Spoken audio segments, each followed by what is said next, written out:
make up your mind make up your mind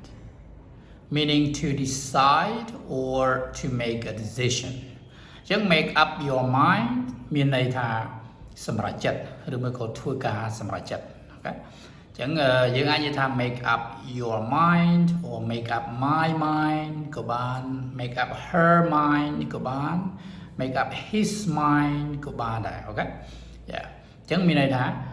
ធ្វើការសម្រេចចិត្តឬសម្រេចចិត្តឧទាហរណ៍ថា we don't have much time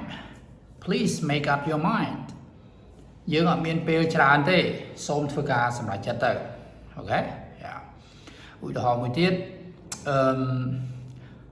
ម្នាក់គាត់សួរថា which one do you like best មួយណាដែលអ្នកចូលចិត្តជាងគេហើយទៅយើងឆ្លើយថា well I don't know ខ្ញុំអត់ដឹងទេនេះ I can't make up my mind ខ្ញុំអត់អាចសម្រេចចិត្តបានទេនេះវាល្អទាំងអស់ដឹងរើសយកមួយណាទេអូខេយ៉ាឧទាហរណ៍មួយទៀតI haven't made up my mind where to go yet ខ្ញុំអត់ទាន់បានសម្រេចចិត្តថានឹងទៅកន្លែងណានៅឡើយទេអញ្ចឹងយើងមានឧទាហរណ៍ច្រើនទៀតណាគ្នាអាចយកទៅប្រើបានប្រចាំថ្ងៃ make up your mind thank you